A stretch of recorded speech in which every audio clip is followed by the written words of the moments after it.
Bueno, voy a continuar con el último video para la clase de fisiología del ejercicio de sistema cardiovascular.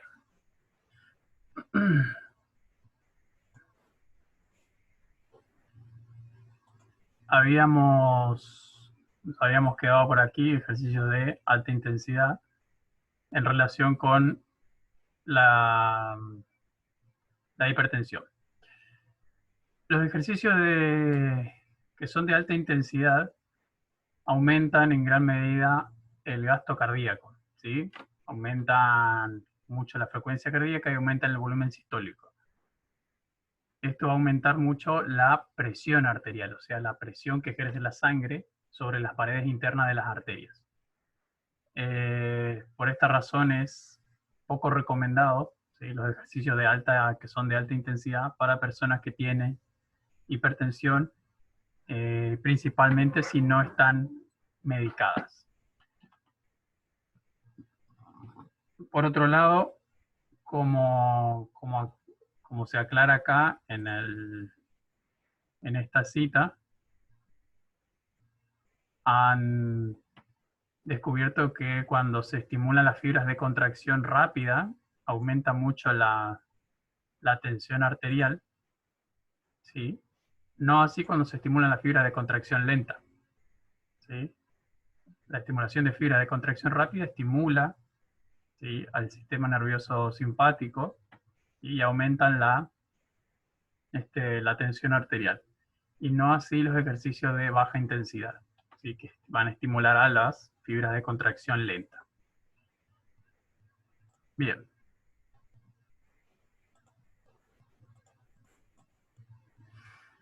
Bien, los ejercicios isométricos. Si bien, como ya dijimos, los ejercicios isométricos son útiles para reducir la tensión arterial a largo plazo,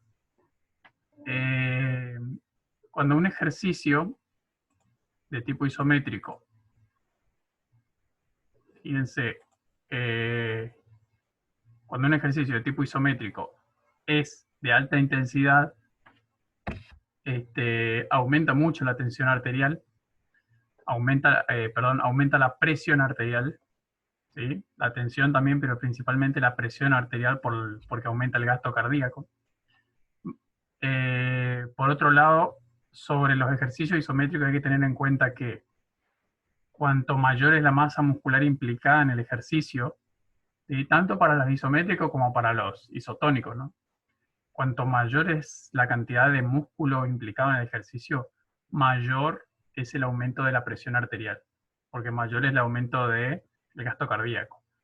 Por otro lado, con ejercicios isométricos, la tensión arterial se va a elevar más cuanto mayor es la edad de la persona que está realizando el ejercicio. Y por último, más se eleva la presión arterial cuanto más duradero sea el ejercicio isométrico. O sea, cuanto más tiempo estemos en una contracción isométrica, mayor va a ser el aumento de la tensión arterial. Bien. Bien, la hora del día va a influir también en el aumento de la tensión arterial, ya que se ha demostrado que durante la noche, ¿sí?, la realización de ejercicio físico durante la noche aumenta la tensión arterial mucho más marcadamente que el ejercicio durante el día.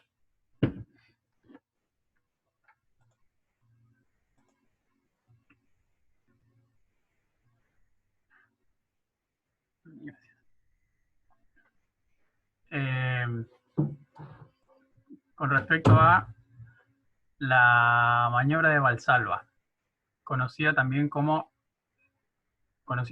el bracing. La maniobra de Valsalva es una técnica que implica inspirar profundamente, cerrar la glotis, ¿sí?, la glotis la que conecta la laringe con la faringe, cerrar la glotis, inspirar, cerrar la glotis y luego presionar el abdomen, ¿sí? A través de la contracción del transverso abdominal, presionar el abdomen. ¿Sí? En eso consiste la maniobra de Valsalva.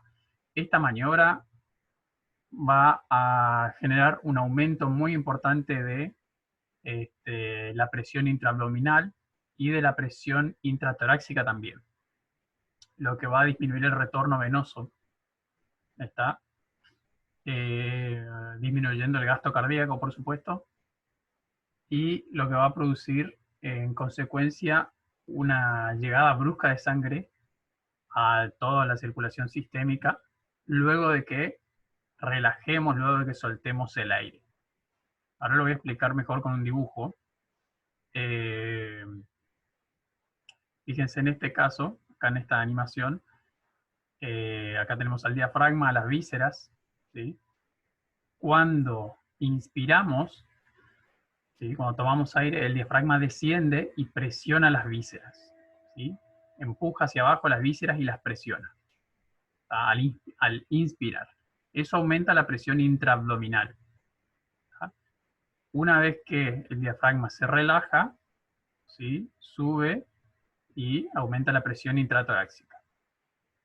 O sea, en un primer momento el diafragma desciende, cuando inspiramos, el diafragma desciende para crear una presión negativa en la zona del tórax y de esa manera permitir la entrada de aire. ¿Sí? Se inflan los pulmones, le da lugar al descender, le da lugar a los pulmones a que se expandan, a que bajen, para poder llenarse de aire.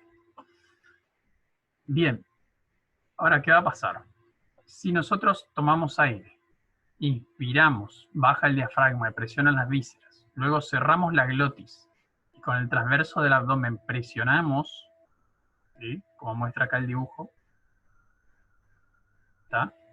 Tomamos aire, llenamos de aire, cerramos la glotis y presionamos, el aire no puede salir porque la glotis está cerrada, y el aire que va a estar adentro presionado va a aumentar mucho la presión intratorácica e intraabdominal también. ¿Sí? Acá toda esta zona, tanto la zona del tórax como del abdomen, va a estar una presión aumentada, lo que va a limitar la circulación sanguínea en esta zona. O sea, no va a circular sangre en esta zona porque la alta presión que hay presionan los vasos sanguíneos, están presionados por la musculatura y por las vísceras que están aplastadas, y no circula sangre. Por lo tanto, el retorno venoso se restringe, vuelve menos cantidad de sangre al corazón, porque las venas que son las que vuelven la sangre al corazón, están presionadas. Por tanto, la circulación, la sangre se acumula en el resto del cuerpo, ¿sí? En las extremidades. Ahora, ¿qué pasa? Cuando soltemos el aire, ¿sí? O sea, cuando dejemos de hacer fuerza con el transverso del abdomen para presionar, el retorno venoso se va a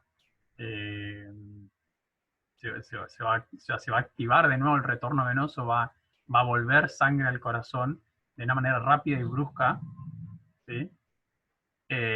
Sangre que estaba acumulada en la zona en todo el cuerpo, va a regresar muy rápidamente al corazón, lo que puede ser peligroso para una persona que tiene alguna patología en el corazón, y a su vez esa sangre que va a llegar de repente al corazón a su vez va a ser luego empujada hacia la circulación sistémica de nuevo por la contracción del corazón y puede llegar al cerebro de una manera muy, muy brusca y poder dañar alguna arteria, ¿sí? Cosa que es peligrosa.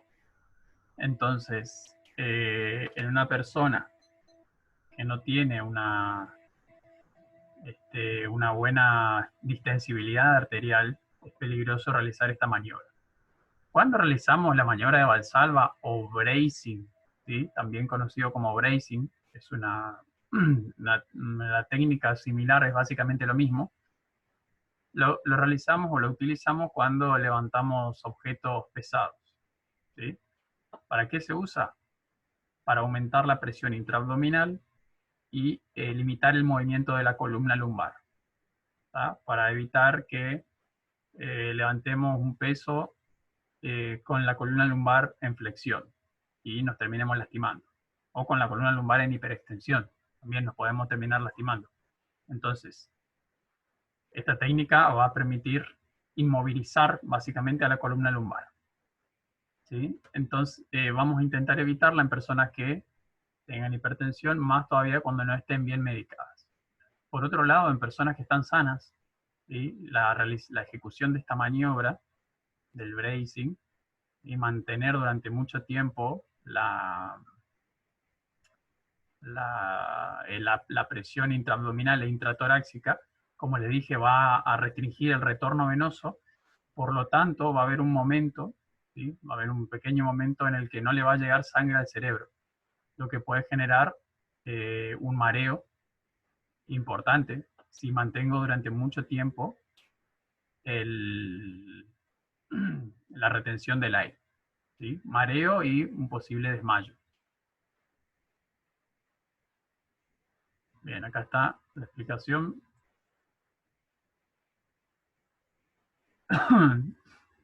Sí, si le enseñamos a las personas, no sé, en el gimnasio, cuando levanten peso, si le enseñamos a respirar adecuadamente, ¿sí? Inspirar en la fase excéntrica y expirar, soltar el aire en la fase concéntrica del ejercicio sin retener mucho tiempo el aire, entonces vamos a evitar los mareos, los desmayos, hasta los vómitos, si es que vienen con el estómago lleno a entrenar. Y en personas con las arterias que estén un poco defectuosas y con poca elasticidad o deterioradas, vamos a evitar también un posible accidente cerebrovascular. Acá un ejemplo, ¿sí? Tomado de internet, una respiración bloqueada con faja y todo, con faja abdominal, ¿sí? Puede ocasionar mareo, un desmayo,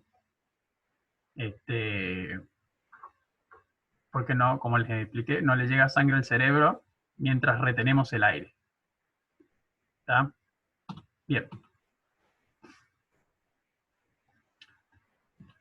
Bien, acá una explicación. Fíjense, esto es una animación, el corazón enviando sangre a través de un vaso sanguíneo y los músculos alrededor, ¿no? Músculos relajados. ¿Tá? Ahora, lo mismo, pero con los músculos manteniendo una contracción isométrica durante un momento. ¿Sí? Contracción isométrica de los músculos que hace, presiona los vasos sanguíneos e impide el flujo de sangre, momentáneamente. ¿Sí? Una vez que se relajan, sigue circulando la sangre. Gracias a que esta arteria tiene elasticidad, ¿sí? Con la compresión de los vasos sanguíneos por la musculatura, la arteria se distiende y acumula un poco de sangre y luego la circulación se mantiene.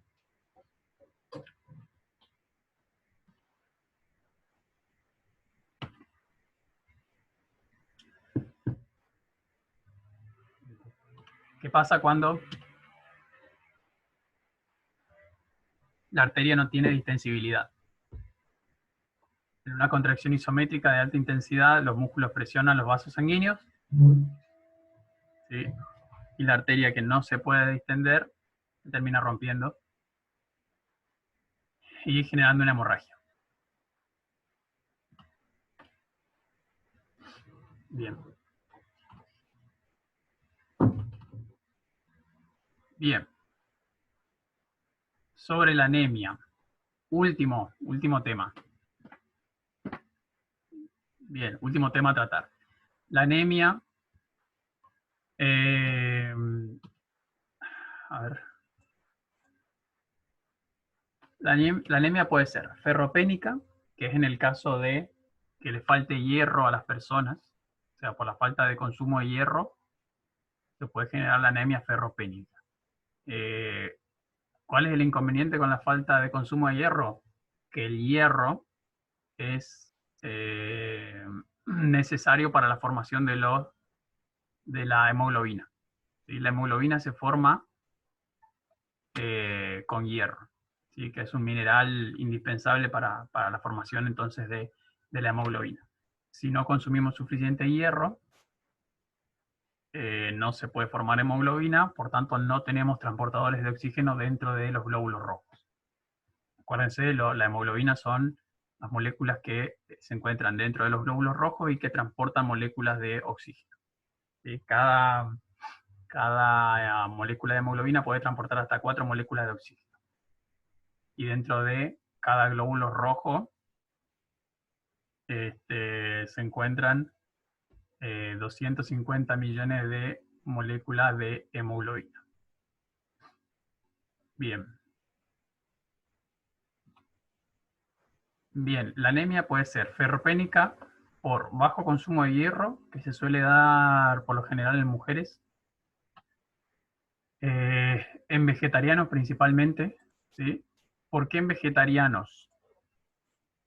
Porque si bien los vegetales contienen hierro, muchos contienen hierro, el tipo de hierro que contienen los vegetales es el hierro denominado hierro no hemo, ¿sí? Y es un hierro que es de difícil absorción, ¿sí? Tiene baja absorción en los intestinos.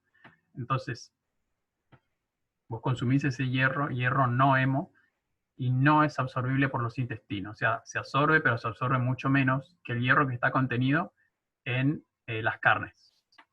Entonces, el hierro hemo, que es el que se encuentra en las carnes, ese es de fácil absorción, por lo tanto, el cuerpo no tiene dificultades para tomar ese hierro de los alimentos, a diferencia de los vegetales que le cuesta mucho más. Por otro lado, la anemia ferropénica se puede dar por pérdida de hierro, ¿sí? Esta pérdida de hierro se puede dar por la menstruación, en la mujer, por supuesto, ¿sí? Pierde mucha cantidad de sangre, pierde mucha cantidad de hierro, o se puede dar por hematuria por microtraumatismos. O sea, hematuria es la pérdida de hierro por orina, ¿sí? En corredores de fondo o corredoras de fondo, o deportistas que realizan deportes con mucho impacto, ¿sí? Muchas veces los intestinos se suelen dañar por los impactos constantes, el movimiento del cuerpo, se suelen dañar y, bueno, tienen pequeñas hemorragias que después se pierden, es sangre que se pierde por orina. Se pierde sangre y obviamente se van a perder glóbulos rojos y se va a perder hierro. Bien, por otro lado, vamos a tener anemia por hemólisis, ¿sí? Hemólisis es la ruptura de los glóbulos rojos. ¿Cuándo se rompen los glóbulos rojos? ¿Cuándo se deterioran los glóbulos rojos? Se deterioran por estrés oxidativo, ¿sí? Que es el efecto del entrenamiento aeróbico prolongado, ¿sí? Muy prolongado, o ejercicio también de alta intensidad en donde falta oxígeno, ¿sí? ¿Por qué pasa? Cuando realizamos un ejercicio eh, anaeróbico y muy desgastante, muy cansador, el organismo, las mitocondrias utilizan más oxígeno del que están recibiendo. ¿Sí? Al utilizar demasiada cantidad de oxígeno, más del que reciben a través de la circulación, se forman radicales libres, que son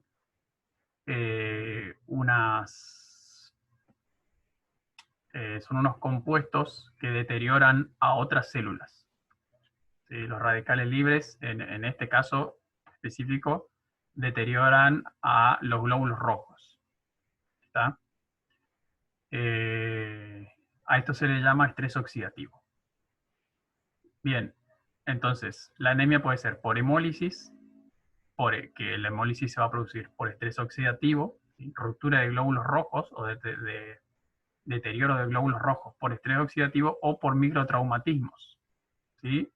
Igual que lo que decíamos acá, microtraumatismos, ¿sí?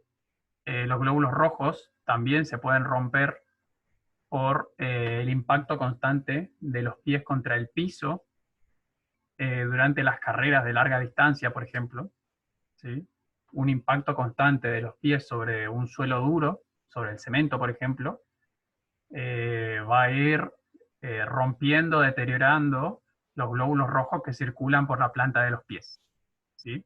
Así también se van a ir dañando los órganos internos mínimamente, ¿no? Son microtraumatismos, pequeños traumatismos, pero repetidos, ¿sí? Muy repetidos, que van a ir rompiendo los glóbulos rojos y generando sangrados internos que van a terminar en produciendo anemia, ¿sí? Por falta de glóbulos rojos, por falta por pérdida de hierro. Bien. Y por último, aclarar algo que ya aclaré antes, me parece, que es sobre la pseudoanemia del deportista. Si bien dijimos que muchas veces cuando